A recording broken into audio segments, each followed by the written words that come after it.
Hey everyone, and welcome to This Explainer. Today, we are embarking on a profound deep dive into the hidden architecture of your own mind. Our ultimate goal here? The pursuit of the true self. We're going to map out the invisible forces that shape exactly who we are, what we desire, and why we do the things we do. So, let's journey below the surface and uncover this incredible framework together. Okay, let's dive into this. We all walk around feeling like we're firmly in the driver's seat of our mind, right? Like we're driving exactly according to our conscious will. But are we really? If we actually stop and look closely, it turns out we're often just following a built-in navigation system that operates way, way beyond our conscious knowledge. I find this metaphor absolutely fascinating. Our conscious will, basically the stuff we are actively aware of every single day, is just the navigation display screen. But underneath that screen is an entire complex software, running on even more complex hardware. If we don't familiarize ourselves with this hidden software, how it works, where it's trying to take us, and how to override it when it gives us terrible directions, we really risk traveling aimlessly. At best, we end up somewhere uninteresting. At worst, our lives can become a total disaster. Part 1. The Archetypes Breakdown. Carl Jung's Descent. To really understand this inner software, we need to look at the 20th century Swiss psychiatrist who actually dared to map it from the inside out, Carl Jung. Born in 1875 in Switzerland, he was a deeply introverted and isolated kid. He spent his time in make-believe and disassociation, and he literally even fainted just to get out of school, which is kind of wild to think about for a future genius, right? But he eventually shifted his focus, devoured philosophy, and pursued psychiatry. By 1907, his massive success led to a meeting with the legendary Sigmund Freud. They talked for 13 hours straight, sparking a deep friendship. But as Jung's own theories matured, a massive collision between the two men became completely inevitable. Their split in 1913 was monumental. You see, Freud leaned into a strict, scientific, reductionist approach, while Jung entertained a much more mystical, expansive consideration of the human mind. Plus, Freud was much older, which created this really stifling father-son dynamic. Jung's intense desire for professional independence caused their friendship to completely fracture, and this triggered a severe midlife psychological breakdown for Jung that lasted from 1913 to 1918. This painful descent into the recesses of his own unconscious was exactly what allowed him to define the primary goal of his career, to understand the psyche and aid in integrating all its fractured components into a singular, unified state of wholeness. Part 2. The Surface, the Mask, and the Ego. So, to reach that wholeness, we have to start our metaphorical descent at the very top. Let's look at the bright, superficial surface of the mind where we spend most of our waking lives. Right at the center of your conscious awareness sits the ego. The ego is what gives you a sense of personal distinction. It's actively creating the story you tell yourself about yourself to maintain your identity. Think of the ego as a ruthless filter.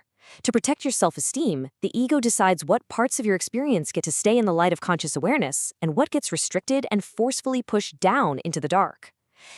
Now, what's really interesting about this slide is how the ego expresses itself outwardly. Jung called this the persona. And the persona is essentially just a mask.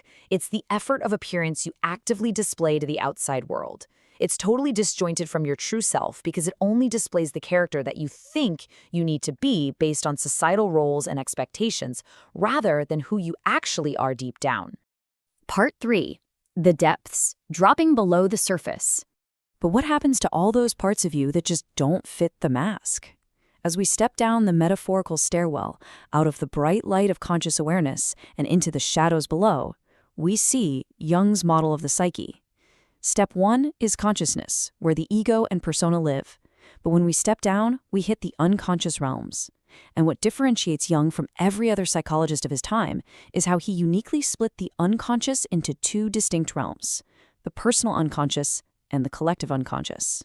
Let's clearly contrast these two because it's important. The personal unconscious is where your specific ego dumps your individual undesirable experiences. It's entirely unique to you. The collective unconscious, however, is a massive reservoir of psychological predispositions automatically inherited by all humans. Jung believed that because each generation imitates the previous one, an unbroken chain of psychological imitation is formed, going all the way back to the dawn of humanity.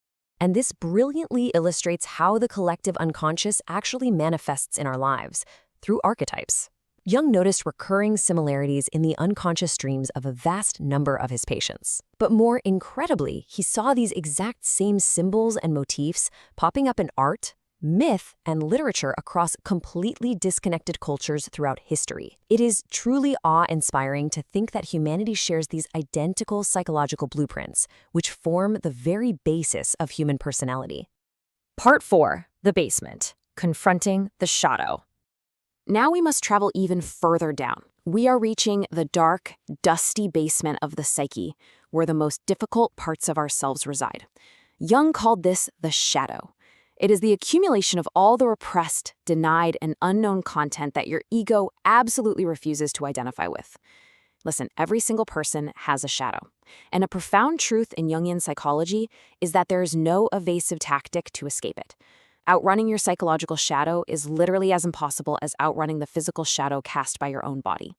So, take a hard look at what hides in this basement. It's our deepest downfalls, our weaknesses, our shameful interests. It is our very real capacity for wicked actions. I want you to consider for a moment what uncomfortable realities about yourself have you spent a lifetime keeping hidden away. Because often, the very traits you most fear or hate in other people are exactly what is lurking right there in your own basement. Nested right inside this shadow are the anima and the animus, our suppressed feminine or masculine qualities. They're just further proof of the complex, multifaceted pieces of ourselves that we mistakenly bury in the dark, pushing down anything that doesn't perfectly align with the mask we want the world to see. Jung wrote, "It is only at night that no shadows exist. Ignoring the shadow is incredibly dangerous. As Jung noted, a small evil becomes a big one through being disregarded and repressed. If you don't know it's there, it's going to sneak up the stairs uninvited. But admitting you have these darker parts is the first vital act of healing. Awareness isn't a punishment, it's the only cure." Part 5. The Ascent, Individuation, and the Self. Because we aren't meant to just stay in the dark. As we begin the inspiring journey back up the stairs, integrating everything we've discovered along the way, we enter the core pursuit of life, the journey of individuation. This is the lifelong process of tapping into your unconscious, bringing its contents into the light of consciousness, and integrating all these components into a state of true wholeness. So the crucial point is, the objective is to bring your ego and your persona as close to your true nature as humanly possible. And when you do that, you reveal the self. This is the whole shebang, the combined authentic totality of your conscious and unconscious mind. It is who you actually are, what you actually desire, and what you are genuinely capable of. Reaching the self means you finally have access to fix the bugs in your mind's navigation system. You are finally with goals, capable of inputting the best according to where you genuinely want to go.